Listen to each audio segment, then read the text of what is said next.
ಇನ್ನೂ 2,000 ರೂಪಾಯಿ ಬಂದಿಲ್ವಾ 7ನೇ ಕಂತಿನ ಹಣದ್ದು? ಹಾಗಾದರೆ ಈ ಒಂದು ವಿಡಿಯೋನ ಕಂಪ್ಲೀಟಾಗಿ ನೋಡಿ, ಯಾಕೆಂದರೆ ನಿಮಗೆ ಲಕ್ಷ್ಮಿ ಹೆಬ್ಬಾಳ್ಕರ್ ಅವರು ಒಂದು ಭರ್ಜರಿ ಗುಡ್ ನ್ಯೂಸ್ನ ಕೊಟ್ಟಿದ್ದಾರೆ. ಅದ್ರ ಬಗ್ಗೆ ನಿಮಗೆ ಈ ಒಂದು ವಿಡಿಯೋದಲ್ಲಿ ತಿಳಿಸ್ಕೊಡ್ತೀನಿ. ಅದಕ್ಕಿಂತ ಮುಂಚೆ ಯಾರು ಚಾನಲ್ ಸಬ್ಸ್ಕ್ರೈಬ್ ಮಾಡ್ಕೊಂಡ್ರಲ್ಲ, ಪ್ರತಿಯೊಬ್ಬರು ಕೂಡ ಸಬ್ಸ್ಕ್ರೈಬ್ ಮಾಡ್ಕೊಳ್ಳಿ. ಹಾಗೆ ಪ್ರತಿಯೊಬ್ಬರು ಕೂಡ ವಿಡಿಯೋಗೊಂದು ಲೈಕ್ ಕೊಡಿ, ಯಾಕೆಂದರೆ ಕೂಡ ಒಂದೇ ಲೈಕ್ ಒಂದು ಸಬ್ಸ್ಕ್ರೈಬಿಂದ ನಿಮಗೆ ಇದೇ ರೀತಿ ಕಂಟಿನ್ಯೂಸ್ ಆಗಿ ಅಪ್ಡೇಟ್ಸ್ನ ನೀಡ್ಬೋದಾಗಿರುತ್ತೆ. ಇವಾಗಲೇ ಒಂದು 25ನೇ ತಾರೀಕು ಆಗ್ತಾ ಬರ್ತಿದೆ, ಆದರೆ ನಿಮ್ಗೆ ಎಷ್ಟೊಂದು ಜನಕ್ಕೆ ಇನ್ನೂ ಗೃಹಲಕ್ಷ್ಮಿ ಯೋಜನೆದು 7ನೇ ಕಂತಿನ ಹಣ ಬಂದಿರಲ್ಲ. ನಿಮಗೂ ಕೂಡ ಕಾಮನ್ ಆಗಿ ಒಂದು ಡೌಟ್ ಇರುತ್ತೆ, ಯಾಕೆ ನಮಗೆ ಮಾತ್ರ 7ನೇ ಕಂತಿನ ಹಣ ಬಂದಿಲ್ಲ, ಬೇರೆಯವ್ರಿಗೆಲ್ಲ ಏನಕ್ಕೆ ಬಂದಿದೆ, ಏನು ಸಮಸ್ಯೆ ಆಗಿದೆ ನಮಗೆ, ಹಾಗಾದರೆ ಮುಂದಿನ ತಿಂಗಳಿಂದ ಆಗಿದ್ರೆ ಹಣನೇ ಬರಲ್ವಾ ಅಂತ. ಯಾಕೆಂದರೆ ಎಷ್ಟೊಂದು ಜನ ಕೆಲವರು ಕಮೆಂಟ್ ಮಾಡ್ತಾ ಇರೋದೇನೆಂದರೆ, ನಮಗೆ 5ನೇ ಕಂತವರೆಗೂ ಕೂಡ ಕರೆಕ್ಟಾಗಿ ಬಂತು, ಅದಾದಮೇಲೆ ಬರ್ತಾ ಇಲ್ಲ, ಸೇಮ್ ಅದೇ ರೀತಿ ನಮ್ಗೆ ಏನಾದರೂ ಆಗ್ಬಿಡುತ್ತಾ, ಈ ರೀತಿ ಸಾಕಷ್ಟು ಜನ ಕಮೆಂಟ್ಸ್ ಆಗ್ತಾ ಇದ್ದೀರಾ. ಇದ್ರ ಬಗ್ಗೆನೂ ಕೂಡ ಒಂದು ಡೌಟ್ಗೆ ಕ್ಲಾರಿಫಿಕೇಶನ್ ಕೊಡ್ತೀನಿ. ಮತ್ತೆ ಇದ್ರ ಜೊತೆಗೆ ಯಾರ್ಯಾರಿಗೆ ನಿಮಗೆ ಗೃಹಲಕ್ಷ್ಮಿ ಯೋಜನೆ 7ನೇ ಕಂತಿನ ಹಣ ಬಂದಿಲ್ಲ, ನಿಮ್ಗೆಲ್ಲರಿಗೂ ಕೂಡ ಲಕ್ಷ್ಮಿ ಹೆಬ್ಬಾಳ್ಕರ್ ಅವರು ಒಂದು ಭರ್ಜರಿ ಗುಡ್ ನ್ಯೂಸ್ನ ಕೊಟ್ಟಿದ್ದಾರೆ. ಅದ್ರ ಬಗ್ಗೆನೂ ಕೂಡ ತಿಳಿಸ್ಕೊಡ್ತೀನಿ. ವಿಡಿಯೋನ ಕಂಪ್ಲೀಟಾಗಿ ನೋಡ್ತಾ ಹೋಗಿ. ಇಲ್ಲಿ ಫಸ್ಟ್ ನಿಮ್ಮ ಡೌಟ್ಸ್ಗಳಿಗೆ ಒಂದು ಕ್ಲಾರಿಫಿಕೇಶನ್ ಕೊಡ್ತೀನಿ.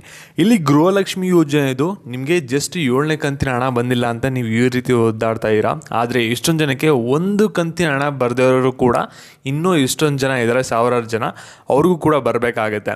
ಇಲ್ಲಿ ನೋಡಿ 7ನೇ ಕಂತಿನ ಹಣ ಏನಾಗಿದೆ ಅಂದರೆ, ಸ್ವಲ್ಪ ನಿಮಗೆ ಟೆಕ್ನಿಕಲ್ ಇಶ್ಯೂ ಕಾರಣದಿಂದಾಗಿ ನಿಮ್ಮೆಲ್ಲರ ಖಾತೆಗೂ ಕೂಡ ಇನ್ನೂ ಹಣ ಬಂದಿಲ್ಲ.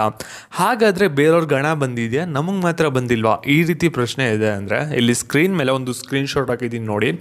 ಇಲ್ಲಿ ಒಂದು ಪೋಲ್ ಹಾಕಿದ್ದೀನಿ. ಈ ಒಂದು ಪೋಲ್ಗೆ ಸುಮಾರು 1000ಕ್ಕೂ ಹೆಚ್ಚು ಜನ ಒಂದು ಅಟೆಂಡ್ ಮಾಡಿದ್ದಾರೆ. ಈ ಒಂದು ಪೋಲಲ್ಲಿ ಆನ್ಸರ್ ಮಾಡಿದ್ದಾರೆ.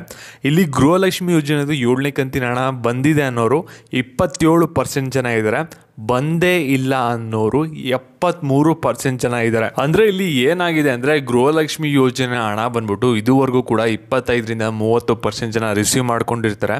ಇನ್ನೂ 70ರಿಂದ 75% ಜನರಿಗೆ ಗೃಹಲಕ್ಷ್ಮಿ ಯೋಜನೆದು 7ನೇ ಕಂತಿನ ಹಣ ಬಂದಿರಲ್ಲ. ಅದರಿಂದ ನಿಮ್ಮ ಡೌಟ್ನ ಒಂದು ಕ್ಲಾರಿಫಿಕೇಷನ್ ಕೊಡ್ತಾ ಇರೋದೇನೆಂದರೆ, ಇಲ್ಲಿ ನಿಮ್ಮ ಅಕೌಂಟಲ್ಲಿ ಏನು ಕೂಡ ಸಮಸ್ಯೆ ಆಗಿಲ್ಲ. ಇಲ್ಲಿ ಏನಾಗಿದೆ ಅಂದರೆ, ಸ್ವಲ್ಪ ಟೆಕ್ನಿಕಲ್ ಇಶ್ಯೂಯಿಂದ ಆಗಿರ್ಬೋದು. ಅದರಿಂದ ನಿಮಗೆ ಹಣ ಬರೋದು ಸ್ವಲ್ಪ ಒಂದು 2-3 ದಿನ ನಿಧಾನ ಆಗ್ಬೋದು. ಅದರಿಂದ ಜಾಸ್ತಿ ಏನು ಓವರಾಗಿ ಏನು ತಲೆ ಕೆಡ್ಸ್ಕೊಳ್ಳೋಕೆ ಹೋಗ್ಬೇಡಿ, ಖಂಡಿತವಾಗ್ಲೂ ನಿಮಗೆ ಹಣ ಬಂದೇ ಬರುತ್ತೆ.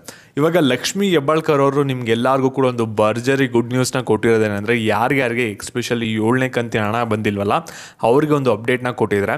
ಇಲ್ಲಿ 7ನೇ ಕಂತಿನ ಹಣನ ನಾವು ಇವಾಗಲೇ ಒಂದು ಬಿಡುಗಡೆನ ಮಾಡಿದ್ದೀವಿ.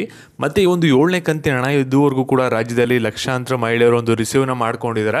ಮತ್ತು ಇವಾಗ 7ನೇ ಕಂತಿನ ಹಣ ಇವಾಗ ಯಾರ್ಯಾರಿಗೆ ಬಂದಿರಲ್ಲ ಅವರಿಗೆ ಯಾವಾಗ ಬರುತ್ತೆ ಅಂದರೆ, ಈ ತಿಂಗಳಲ್ಲಿ ಸ್ವಲ್ಪ ಜನ ರಿಸೀವ್ ಮಾಡ್ಕೋತಾರೆ.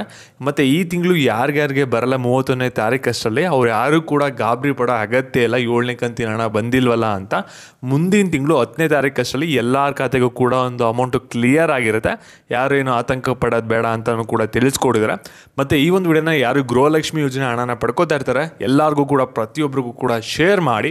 ಹಾಗೆ ವಿಡಿಯೋಗೊಂದು ಲೈಕ್ ಕೊಟ್ಬಿಟ್ಟು ಚಾನಲ್ನ ಸಬ್ಸ್ಕ್ರೈಬ್ ಮಾಡ್ಕೊಳ್ಳಿ. ಧನ್ಯವಾದಗಳು.